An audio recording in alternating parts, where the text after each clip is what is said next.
New York City. New York City. Today, we are talking about the biggest free agent of them all, Shohei Ohtani, two-way sensation who's going to command the biggest contract in baseball history, but who won't be able to pitch until 2025. Will the Yankees be in on Ohtani this offseason? We've got the reasons it could make sense and the reasons it doesn't make sense. Your voicemails coming up next. This is NYY Recaps. Welcome to Yankee Stadium.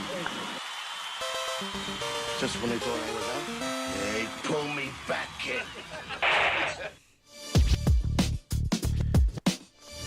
in. Welcome back, everybody. How's it going? We are currently about halfway through the Yankee list postseason.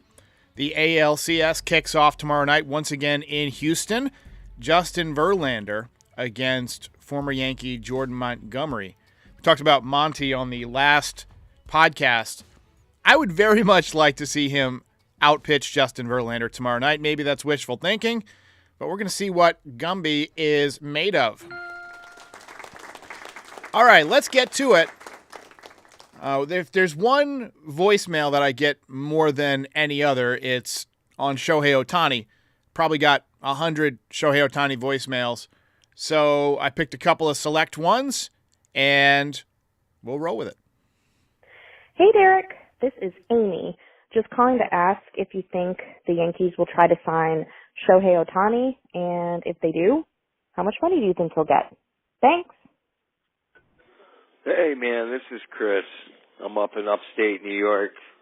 Can't wait for the Shohei Ohtani video, and that would be an awesome addition to the team, man. Especially if we go for Yamamoto, too, between Garrett Cole, Yamamoto, Shohei Ohtani in our pitching rotation. Oh, and then Judge and Otani and that offense. Oh, yeah. Let's get it. Ohtani-san. Oh, wow. All right, so Chris got a little bit too excited about Ohtani. And to answer Amy's question, nobody knows what Ohtani wants to do. Nobody knows what Ohtani is going to do. And the betting favorite to sign Ohtani is the Los Angeles Dodgers, which we'll get back to in a minute. But if he says to the Yankees, you know what? I love hitting in Yankee Stadium. I want to put on the pinstripes and help you guys get number 28. You bet your ass the Yankees will make it happen. But let's begin with some of the reasons why I don't think it will happen. And there are numerous reasons why I don't think it will happen. Reason number one, Ohtani can't pitch or play the field next season. So he is 100% a designated hitter. And the Yankees, once again, have Giancarlo Stanton clogging up that spot and blocking a big free agent, just like he did with Bryce Harper. There is a rebuttal to this argument, though, and that is that it is one of the few players that will make you a ton of money off the field. Ohtani probably makes $50 or $60 million for the team off the field just from like jersey sales, overseas revenue. It actually makes financial sense, and this is exclusively with Ohtani, to just pay off Giancarlo or pay somebody to take most of his, or pay most of his contract for somebody to take him. And that would allow you to make more money off of Shohei.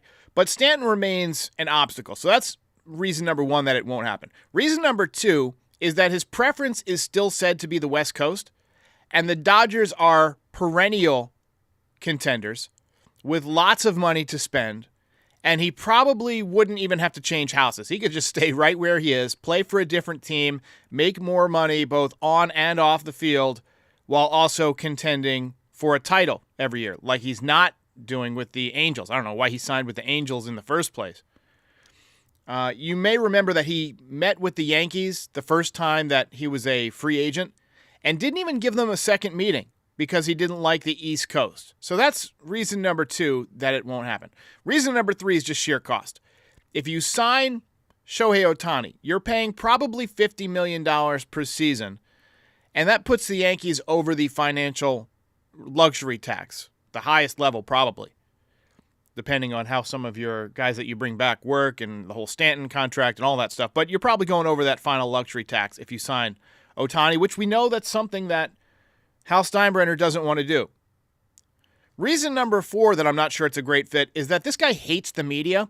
He doesn't talk to the media, and he wouldn't even pose for the team photo. They literally had to get a body double and have somebody Photoshop in his face. So to me, that comes across a little bit as putting himself above the team, which just on a personal level is kind of off-putting to me. And I think it would be off-putting to a lot of blue-collar New York fans who remember a time when there were no stars on this team, and it was all about winning, and nobody was above the team. But there's also a few reasons that I think the Yankees would definitely consider making this happen. And we already mentioned reason number 1, which is the bottom line. The Yankees want to make money, and they will make money. They will make more money on their bottom line if they sign Shohei Ohtani, period. Even if they get rid of Giancarlo Stanton. They will sell out probably every home game next year, the minute they sign Shohei Ohtani. And they'll probably sell out a lot of the road games. And you get a lot of... Well, the Yankees generally sell out or come close to selling out most road games anyway. But with as pathetic as they were this year, that might not be the case next year unless you bring in somebody like an Ohtani. And we all know that the visiting team does get a portion of the gate.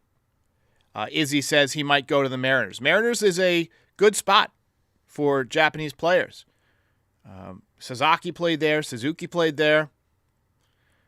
Obviously, West Coast, so Ohtani would, if he still favors the West Coast, have to take them into consideration.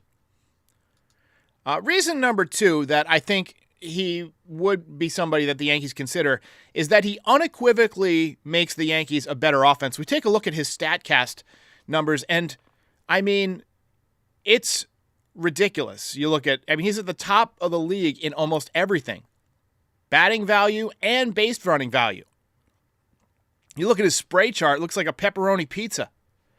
You see all these doubles. The blue indicates a double. These are home runs at Yankee Stadium. I'm not sure what park he hit those in. But that's right there, 350. That's a double. That's a home run at Yankee Stadium, for sure.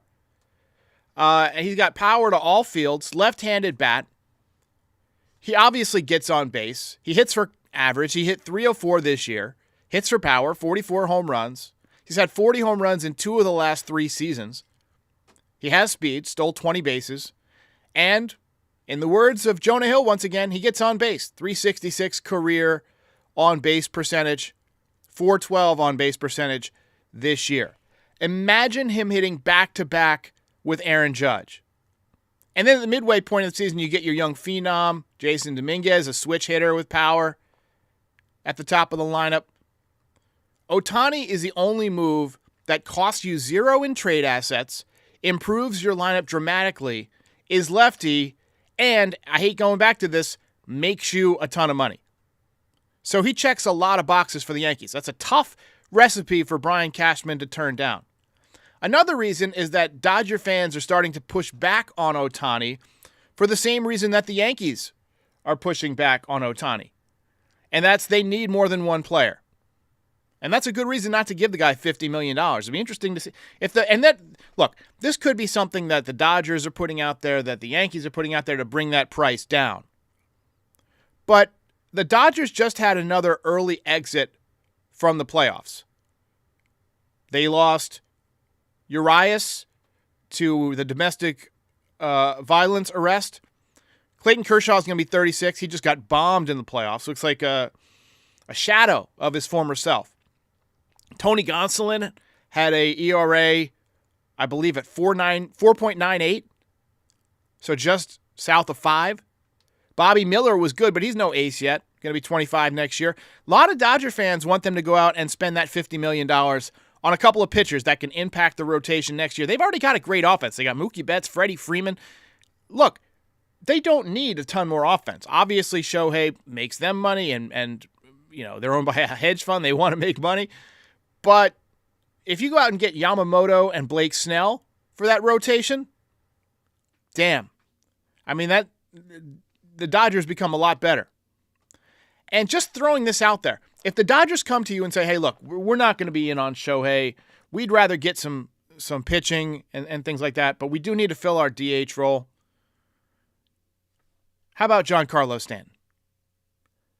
Maybe we'll take most of his contract if you give us, let's say, Mike King and Nestor Cortez. As much as I like Mike King and Nestor Cortez, that's not an immediate no from me. Stanton just kills this roster flexibility. He is a insult to flexibility in general. And having him off the roster is almost worth that reset. Now, Mike King would be difficult, but we'll get into that, I'm sure. We got a lot of comments coming in. Ernest Gonzalez says Mets are going to be the highest bidder no matter what. I agree. I think the Mets with Steve Cohen have proven themselves to be willing to outspend everybody. And Christopher Smith says, I'd rather get a bunch of guys for his salary. And I got to say, I agree. Bing, bing. All right, we're going to continue to take your comments on this. We got a couple of more voicemails, but first we got to do a quick Game Time ad. If you follow this podcast, by now you've heard of Game Time.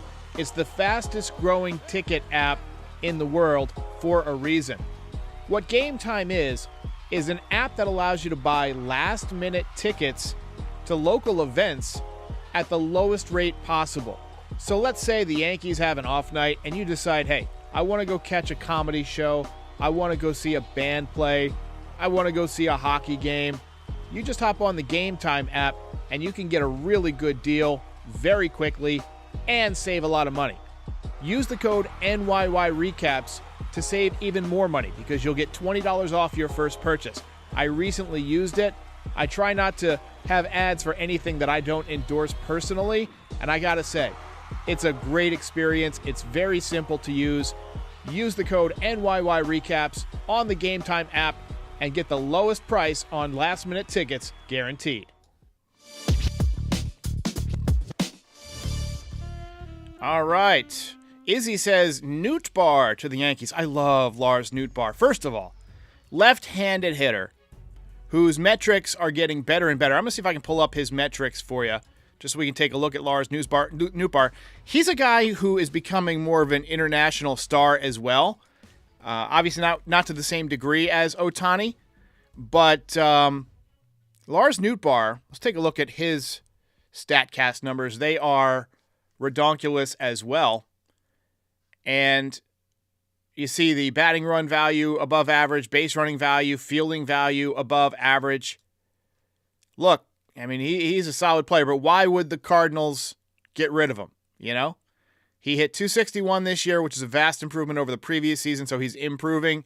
500 plate appearances for the first time in his career. Let's take a look back at his career stats. And you see that, let's see, hang on. Standard stats, there we go. Well, I'm not sure why I'm not seeing it. So, yeah, there's something wrong with this website right now. Anyway, he's never had the playing time that he had this year. And you see, he's another guy who drives the ball to all fields. Good defender, left-handed bat, just 26 years old. He would be a nice pickup. I don't know if the Cardinals would trade him, though. A lot of teams are in on Nootbaar. All right, let's take another voicemail here. Hey, Derek, it's Cody out of Northern Virginia. So, my voicemail for today, I just wanted to get your opinion, maybe your thoughts on this. I read a news story today where it already sounds like the Yankees' top brass are either, like, it just seems like they're deflecting blame from some serious actual problems with the team. Like, problems that obviously all of us have known, you know, you can just go back the past 5 years, you know, not really having somebody as a steady, you know, left fielder, not even really having a dedicated leadoff man, haven't had that in a while. And it seems like they're not focused on making the changes like that. No, we have to sit here, like the press conference they gave today from Randy Levine and them. And it's like, are they watching the same team that we are? Love the show, man. Hope you're doing well. Thanks. I appreciate that. I do feel like there's been a lot of deflecting blame and excuses over the last couple of years. You remember when Luis Severino gave up that 3-run home run to Alex Bregman last year in the ALCS, and then he blamed it on the roof being open? Or when Aaron Boone said that the Yankees were being bullied by the umpire? The Yankees organization used to be all about responsibility, all about accountability, and I think you're onto something that seems to be making its way out, and excuses and deflections seem to be making their way in. Yo, what's up, Derek? This is Mike from the Bronx. I'm watching the Phillies and Braves game right now, and they just walked Harper in the first. And last year we saw Judge get intentionally walked a ridiculous amount of time. I just got like a thought for you. What do you think if they put in place, if you intentionally walk a batter, the next batter starts with a ball? The pitcher starts in a disadvantage for taking away a potential great memory by whoever they walked. But yeah, food for thought. You know, I actually kind of like that idea, but I don't think the baseball purists would ever let it happen. Although I said that about the universal DH as well. And the extra inning runner on second base, the Manfred man. I still hate the Manfred man. Although I will say it makes the games a lot quicker. When it goes into extra innings, you used to have 15, 16, 17 inning games, and that was fun, but it just kills your pitching. And that's the reason that, with pitching being as expensive as it is, and it's tough to get your hands on as it is, you want to protect those pitchers. It's kind of like how you want to protect quarterbacks in the NFL. So I get it. I understand that.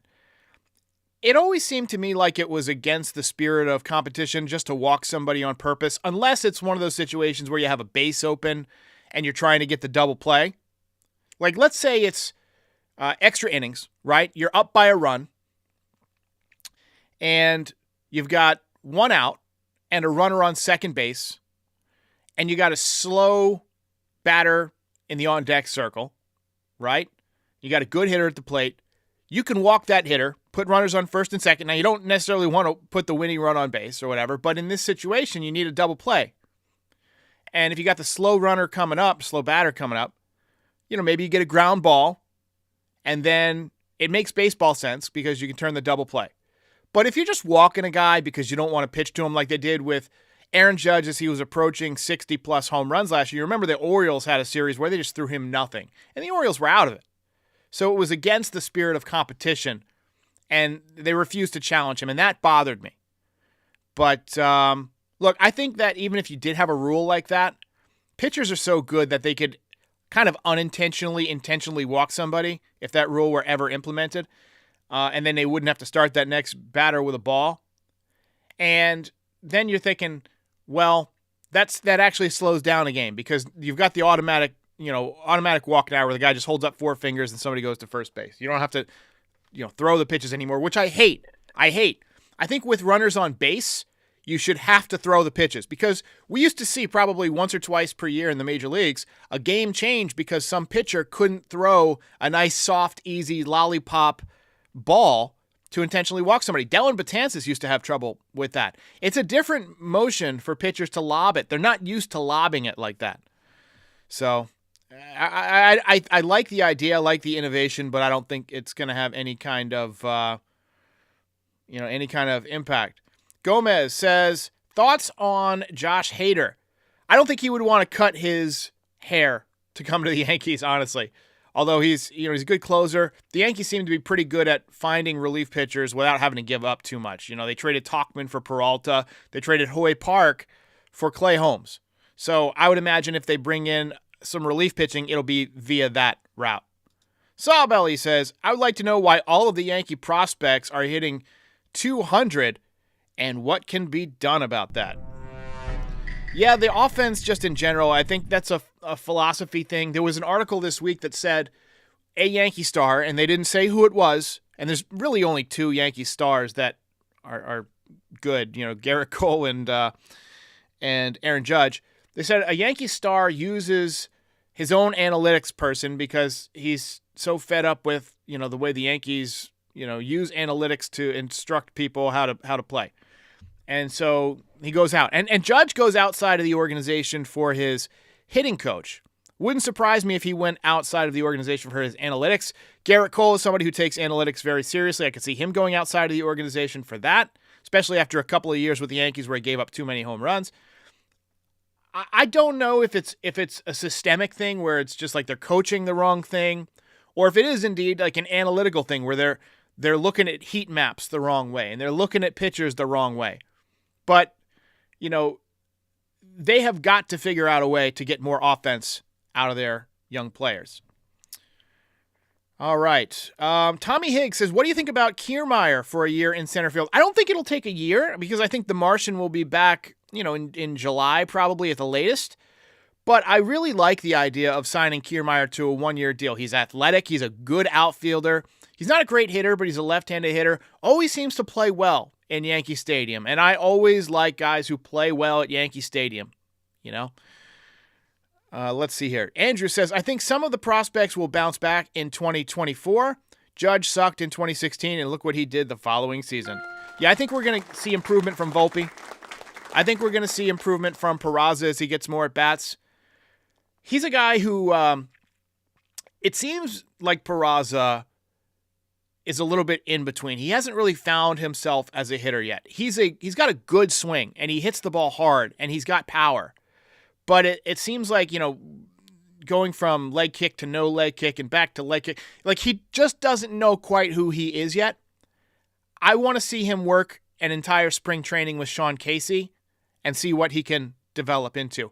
Now, there's a VR program that a lot of Yankees use, and Jason Dominguez is somebody who has been using this from the very beginning. It's called Win Reality. You put on a VR headset, and you can put up any picture you want, I believe. And it throws their whole repertoire, and you get a bat, and you basically take swings off of a real pitcher, and it's virtual reality, so, it feels like the real deal. I don't know how heavy the headset is and if that's different or if it obscures your vision at all. But that's something that I think if Dominguez has had, results with that, in you see him spitting on close pitches and just having really good, relaxed at-bats. I want to see more guys use that. I want to see more of just comfortable at-bats. William McConaughey says, who is the third baseman of the future, Sweeney or Peraza? I think the fact that Peraza was there and got a good look and looked great defensively is a vote for him. But Sweeney has a good swing, solid minor league numbers this year, not great. I would say if I were the Yankees, I would get Sweeney a first base glove and say, hey, come to camp, learn how to play first base. Sweet swinging lefty matchup at first base for the Yankees, always been a good recipe for success. Raziel the Great says, not a good offseason plan when we were stuck with nothing more than, I hope this guy gets better. You're not wrong. You're not wrong. I do think the Yankees are going to be active. I think they're going to go hard after Yamamoto. And I think Bellinger makes a lot of sense for a lot of reasons. He's still only 28 years old. Hits for contact. He's familiar with New York. His dad played here. Power bat. Guy who runs the bases well. Good defense. He's just a good ball player. And he takes the field. He's had some injuries in the past, but I would feel very comfortable with giving Bellinger a 7-year contract that takes him through age 35. And just saying, hey, look, when Rizzo is done, you can slide over to first base if you don't want to play the outfield. You can get some at-bats at DH as Giancarlo Stanton ages. I feel really good about Bellinger in New York. I think he would be phenomenal. But ultimately, it'll be interesting to see if the Yankees do go after Shohei Ohtani. I think they're going to obviously meet with him, try and convince him, but it wouldn't shock me if it's just one of those things where nothing comes of it and never gets beyond that initial meeting or phone call or whatever it is. And so I wouldn't expect to see Shohei join the Yankees. All right, so we're going to have a midweek podcast this week. Wednesday, I've got Aiden Bechamps. He works behind the scenes at Foul Territory. He also is part of Empire Sports Media. You've seen him on Fireside Yanks. I met him in person at the Yankee game, and we said, hey, let's do a show. So he's coming on Wednesday. We're just going to talk a little bit of analytics stuff. He's going to help my old school Yankee brain kind of adjust to analytics a little bit. And then next Saturday, the intention is to do a watch party with my buddy Justin and from Studio B. But obviously call in, send your voicemails. We'll continue to take them as needed. And I'll see you next time. Ball game over.